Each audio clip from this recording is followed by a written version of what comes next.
Bismillahirrahmanirrahim. Assalamualaikum warahmatullahi wabarakatuh. Di sini saya akan menjelaskan cara pengambilan trase yang paling optimal gitu. Tidak ada trase yang paling baik, tetapi semua trase itu baik, tetapi kita cari yang paling optimalnya gitu, yang paling mana yang dia itu galian timbunannya sedikit, sehingga kita merencanakan sesuatu tuh dengan kalau misalkan dihitung dengan biayanya dengan hemat gitu, seperti itu. Nah, asumsikan dulu kalian bikin trase dari awal sampai akhir dulu dengan kasarnya gitu. Maksud kasarnya itu kalian bebas di mana aja dulu bikin. Terus kalau misalkan udah bikin seperti ini kan, udah bikin elemen horizontalnya, baru kan kalian tinggal di offset supaya tahu berapa lebarnya gitu. Kan dari video yang sebelumnya itu menjelaskan tentang desainnya gimana, dapat dari ambang ke ambang itu berapa, misalkan dapatnya 30, berarti 15 ke kiri dan 15 ke kanan, seperti itu. Supaya mempermudah ini diubah ke IWBN, tapi itu terserah juga. Nah,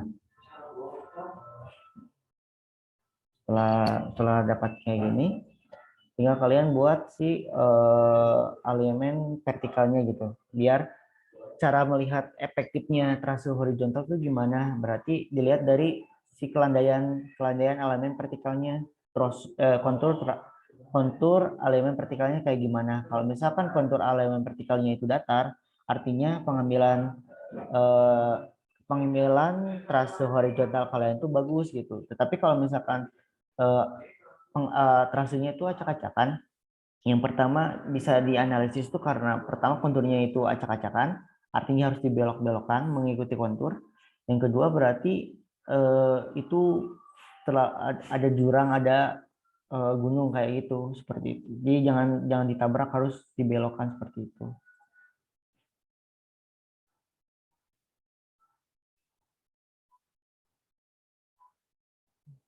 Oh, sorry. Nah, untuk yang ininya, dinamiknya tetap ada dinamik ya, jangan dirubah ke statik. Fungsinya dinamik sendiri, jadi ketika kita mengubah-ubah trase horizontal, kontur yang di trase vertikal itu mengikuti juga gitu. Jadi kita tidak perlu bikin lagi trase vertikalnya gitu. Nah, yang di sini itu saya akan langsung ke asnya gitu, jangan yang kiri kanan, tapi langsung asnya. Ini enggak juga ini.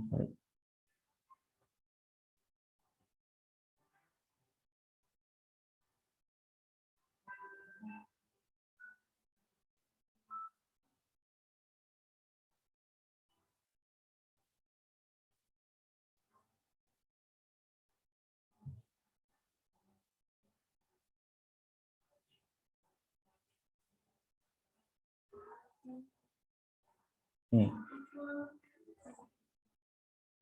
seperti ini nih kan. Oh, ini dilihat dari awal sampai akhir, perkiraan yang mana yang ada yang curam misalkan. Oh ya, ini kira-kira apakah ini bisa diturunin gitu ya, sedikit diturunin. Ini di 2 kilometer misalkan. Dari sisi 2 kilometer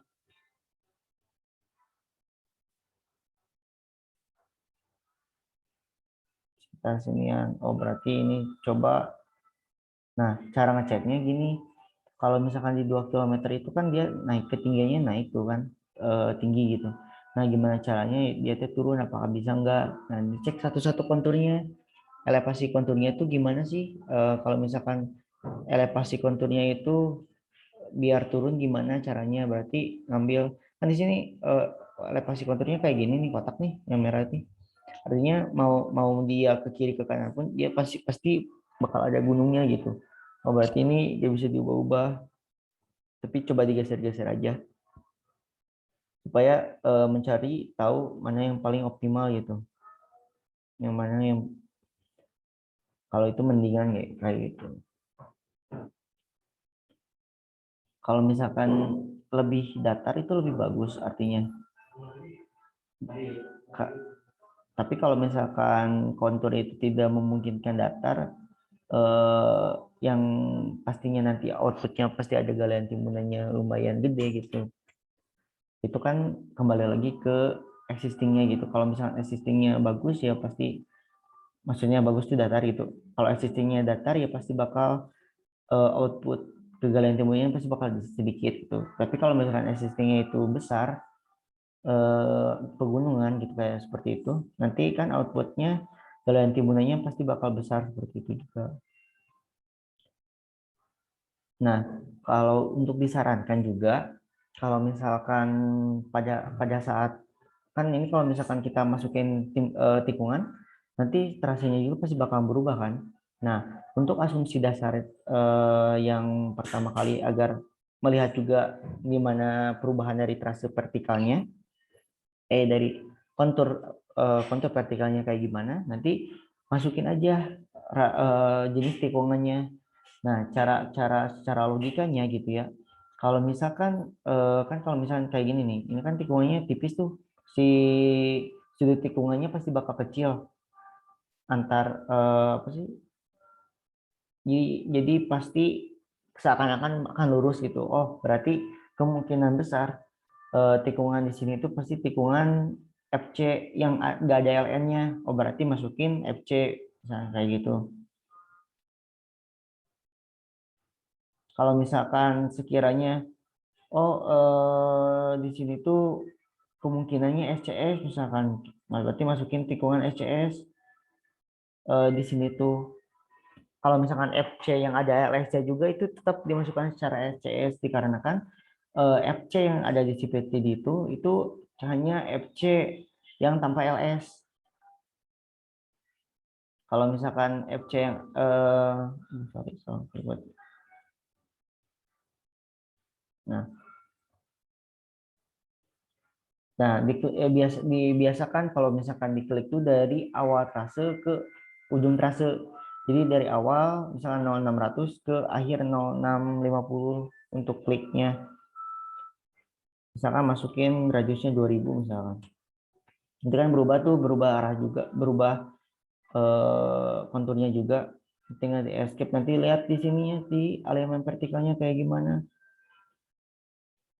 Oh, masih tetap datar, berarti bagus kayak gitu. Nah, sama sama juga yang lainnya, tikungan yang lainnya nanti sudah masukin semua si tikungannya, nanti bisa kelihatan tuh gimana sesuai gak si trase vertikalnya gitu. Nanti untuk kita desain vertikalnya, kalau misalkan horizontalnya udah fix, udah oh menurut kita misalkan udah digeser-geser, udah ditambah tikungan dan atau maksudnya udah kalau misalkan ini tidak memungkinkan diluruskan harus ditambah tikungan kan. Nah, udah ditambah tikungan terus udah digeser kiri kanan dan gimana gimana hasil trasenya tuh yang paling optimal tuh segini gitu untuk trase horizontal tuh.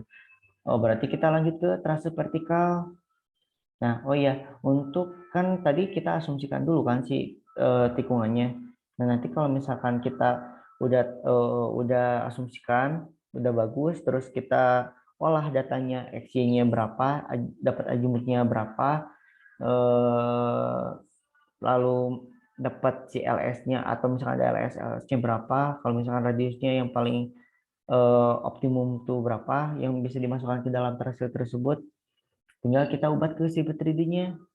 Yang ini menu yang ini nanti di sini tinggal klik radiusnya. Kalau misalkan di LS biasanya ada LS juga, nilai LS-nya bisa diubah juga seperti itu.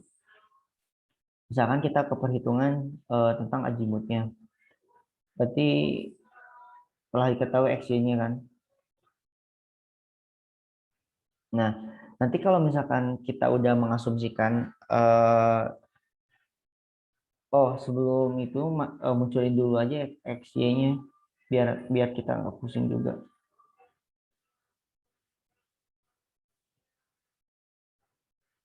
Tinggal di add label.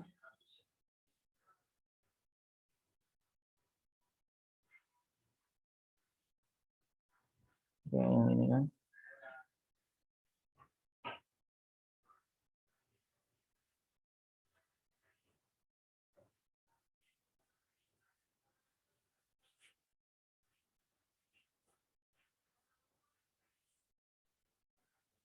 Nah, sudah ada. Nah, nanti tinggal masukkan senilai X-nya ini sama N-nya. Tapi ini tuh dicatat dulu berarti sebelum kita masukkan si radiusnya, kita masukin dulu si nilai E dan N ini. Baru nanti masukin, diasumsikan si radiusnya seperti itu. Mohon maaf ya, tadi ada yang lupa. Jadi sebelum kita masukin radius, soalnya biasanya pas bakal ada sedikit perubahan senilai X sama Y-nya. Tapi kalau misalkan tidak ada perubahan, ya tidak masalah gitu. Nah, tinggal masukin perhitungan Azimuth, nanti kan dapat sih delta pertikungannya berapa. Nanti kita ke tikungan. Di sini diketahui kan delta tikungan tersebut R minimum yang didapatkan dari kecepatan rencananya berapa, dan nilai parameter yang lainnya. Kalau misalkan tabel yang ini tuh diambil kalau misalkan di antar kota atau bebas hambatan, itu diambil dari SNI bebas hambatan. Nanti di sana diatur juga sesuai dengan emaksnya masing-masing. Nah, kalau misalkan dia perkotaan, itu di SNI perkotaan juga ada, tinggal disesuaikan dengan emaksnya masing-masing. Nah, kalau misalkan dia ada tulisan LN atau RC gitu kalau nggak salah ya, yaitu artinya dia normal, yaitu 0,02 0,02,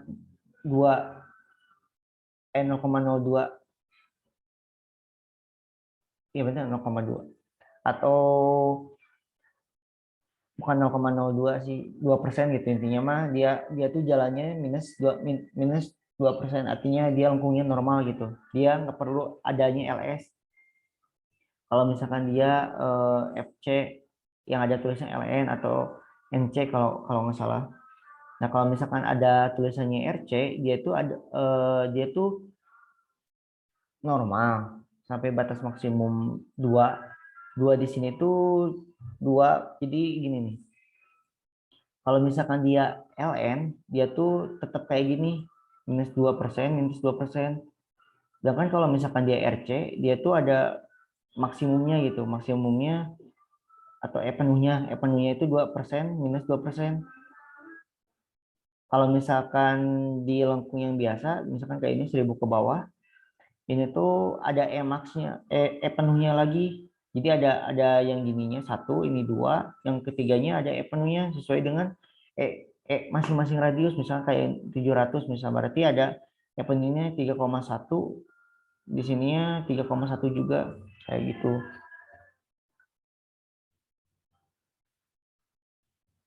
Berarti kalau misalkan yang dimasukkan ke dalam yang ada LS-nya di mana, berarti dari 1400 sampai ke bawah tuh dia dimasukkan ada LS-nya. Entah itu dia jenisnya SCS atau FC, SCS atau SS, intinya ada LS-nya semua gitu. Tergantung selanjutnya, atau enggak juga dilihat dari ini. Kalau misalkan di sini kan untuk yang LN mah 00 semua kan di dalam tabel yang di SNI itu. Sedangkan kalau misalkan di RC sampai ke bawah dia ada LS-nya. Nah, nanti kalian hitung juga LS sesuai dengan SNI-nya. LS dan sesuai SNI itu kemungkinan itu tergantung dengan SNI-nya gitu ya. Ada yang 3 perhitungan satu tabel, ada yang 2 perhitungan satu tabel, kalau nggak salah seperti itu. Jadi nanti dibandingkan antara kesemuanya LS yang tabel yang ini SNI yang radius, yang sesuai dengan emaksnya, terus ada LS perhitungan dan LS tabel yang ada di SNI-nya. Nanti bandingin yang mana yang paling terbesar dari kalau misalkan yang ini mah 1, 2, 3, 4, 5, kelima LS tersebut yang ini. Kalau misalkan yang terbesarnya 50, artinya berarti yang dimasukkan ke dalam sipet 3D itu nanti LS-nya 50 seperti itu. Misalkan seperti ini nih. Kita ke sipet 3D. Saya belum ditikungin. Kita asumsikan ini pakai SCS misalkan.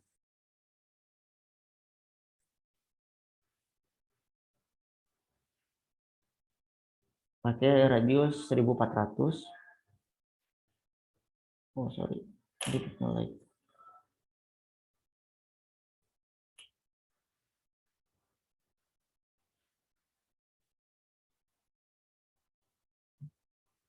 Mulai dong.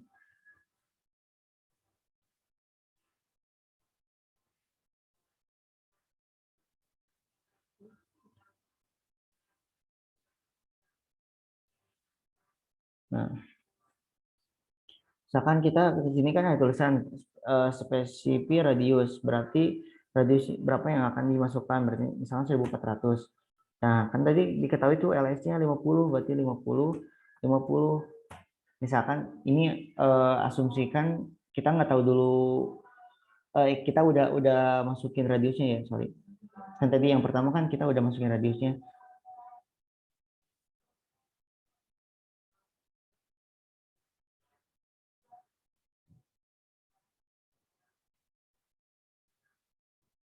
Nih, misalkan asumsinya kan pertama misalkan masukinnya 25 misalkan gitu.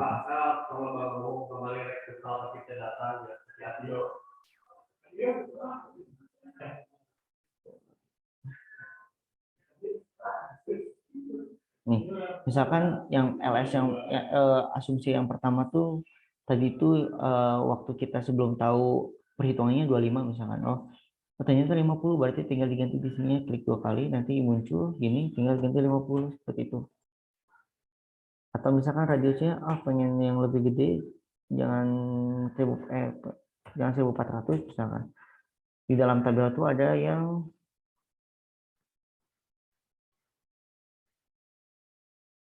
kalau 1500 dia udah FC ya, berarti asumsi aja 1400 berarti biar SCS gitu. Biar FC-nya ada LS-nya gitu, sorry. Nah, kan gini tuh.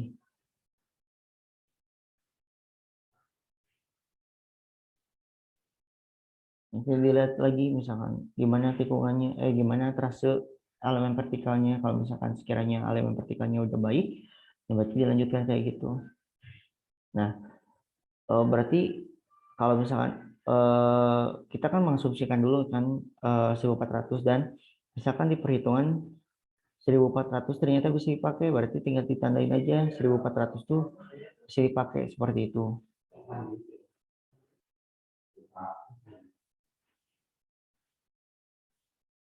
Kalau yang hitungan ini, kalau kenapa ya, hitungan ini tuh rumusnya itu pakai yang SCS. Kenapa kita pakai yang SCS? Dikarenakan dalam SCS itu ada perhitungan FC-nya, ada perhitungan SS-nya. Jadi SCS itu lengkap antara FC sama SS-nya. Jadi sehingga yang dianalisis waktu perhitungan elemen vertikal tuh yang pertama tuh yang SCS. Nah, kalau misalkan untuk yang nanti di dalam perhitungan laporannya disesuaikan aja, untuk perhitungan FC berarti yang ininya aja gitu yang dimasukin TC, EC sama LC. Sedangkan kalau misalkan di SS ini segini, kayak gitu. Parameter-parameter yang misalkan dari di sini misalkan SS ada yang FC-nya enggak, di SMI-nya nggak ada rumusnya, ya jangan dimasukin di laporannya kayak gitu. Nah, nanti kalau misalkan kalian sudah beres ketikungan, tinggal kalau di Excel-nya tinggal direkapitulasi kan, direkap tikungannya, misalkan eh, yang yang FC itu berapa tikungan, misalkan tikungan setelah satu sekian sekian, kalau yang SCS itu berapa tikungan kayak gitu. Jadi kalau misalkan udah ke perhitungan tikungan elemen horizontal, jadi sambil berjalan kita menganalisis kita menganalisis uh, apa sih simetri 3D-nya, kita juga menganalisis elemen vertikalnya kayak gitu. Nah,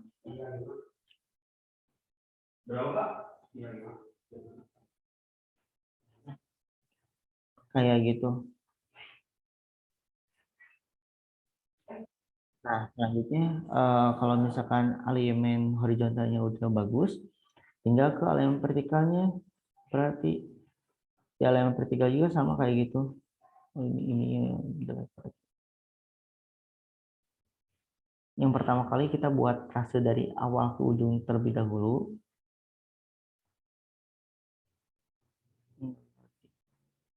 Oh, sorry, belum dibikin itu.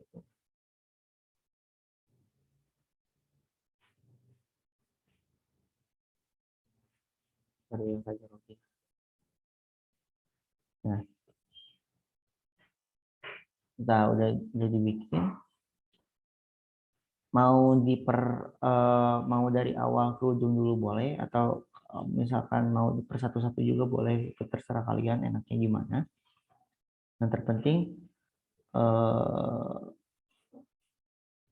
Yang terpenting kalian harus mengikuti kontur terlebih dahulu biar mengurangi galian timbunannya kayak gini.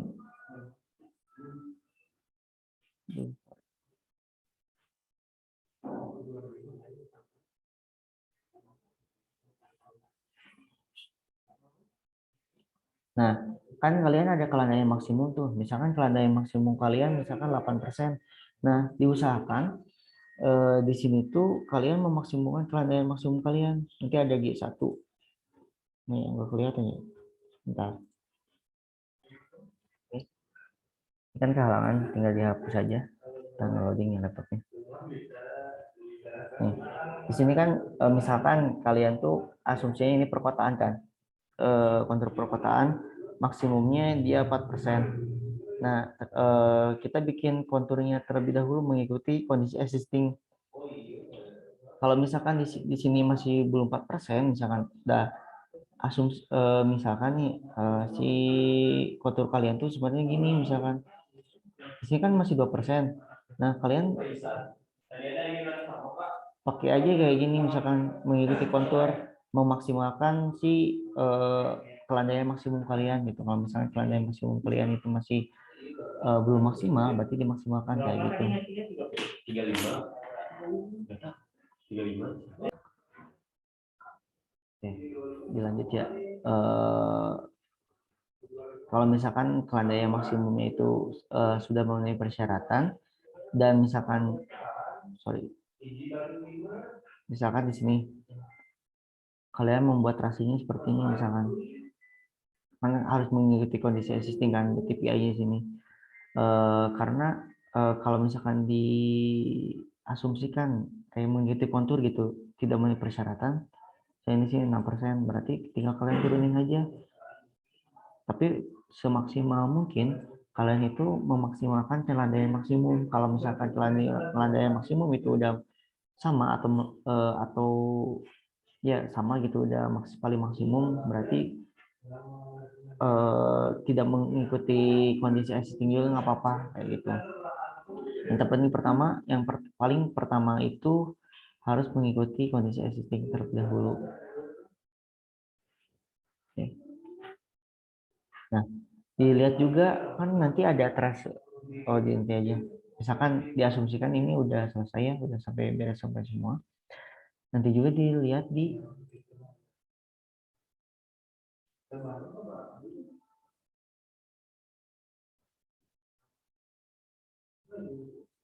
itu mah jadi sama nanti yang ngerjain. Nah, selanjutnya nanti dilihat juga selain dari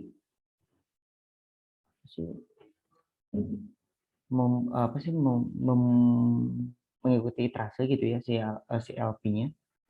Oh sorry, ya si LP-nya. Nanti dilihat juga si koordinasi elemennya, kan nanti di dalam koordinasi elemen ada beberapa peraturan kan. Nah, dalam beberapa peraturan itu salah satunya dalam satu elemen horizontal itu, ini elemen horizontalnya kalian nih. Nah, nggak boleh ada 2 LP, nggak boleh ada dua kelandaian gitu. Kalau misalkan ada 2 kelandaian, itu kalian pertama geser-geser terlebih dahulu. Kalau misalkan nggak bisa digeser-geser dan bisanya misalkan gali menimbun, itu diperbolehkan, tapi dimaksimumkan aja gitu. Yang penting mah kalian kalau misalkan ketika ditanya kenapa nggak seperti ini trasenya, kalian harus punya dasarnya gitu. Oh, karena dasarnya sesuai apa sih? Karena tidak sesuai dengan koordinasi elemennya gitu. Jadi kami mau nggak mau harus menggali misalnya kayak gitu.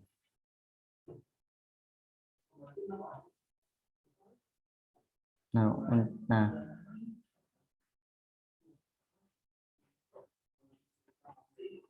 paling seperti itu untuk pengambilan trasenya baik di horizontal maupun vertikal. Jadi nanti antara horizontal tuh patokannya yang paling optimum tuh dilihat dari vertikalnya seperti apa. Dan kalau misalkan Kalau di vertikal itu yang paling optimum itu mengikuti kelandaian maksimumnya, sehingga si galian timunnya itu nggak terlalu besar gitu. Nanti kalau misalkan udah membuat trase elemen vertikal, horizontal sama vertikalnya, tinggal kalian dimasukkan dibandingkan dengan ke dalam materi koordinasi elemen, apakah sudah memenuhi persyaratan. Dan jangan lupa untuk misalkan kalian banyak tikungannya nih, dilihat juga peraturan yang ada di tikungan. Jadi ada jarak antar tikungannya berapa, seperti itu. Diperhatikan juga, jangan sampai kalian misalkan terlalu banyak tikungan dan kalian melupakan harus ada apa sih, jalan lurusnya dulu gitu. Jadi dari tikungan 1 ke tikungan 2 tuh harus ada jalan lurusnya terlebih dahulu kayak gitu. Nanti disesuaikan aja sesuai dengan peraturan yang di SNI. Selanjutnya ke diagram super elevasi ya.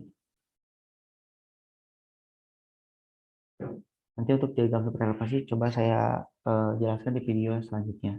Paling untuk video yang trase pengambilan trase seperti itu. Kalau misalkan ada yang ingin ditanyakan, coba kalian tanyakan kepada asistennya. Wabillahi taufiq wal hidayah. Wassalamualaikum warahmatullahi wabarakatuh.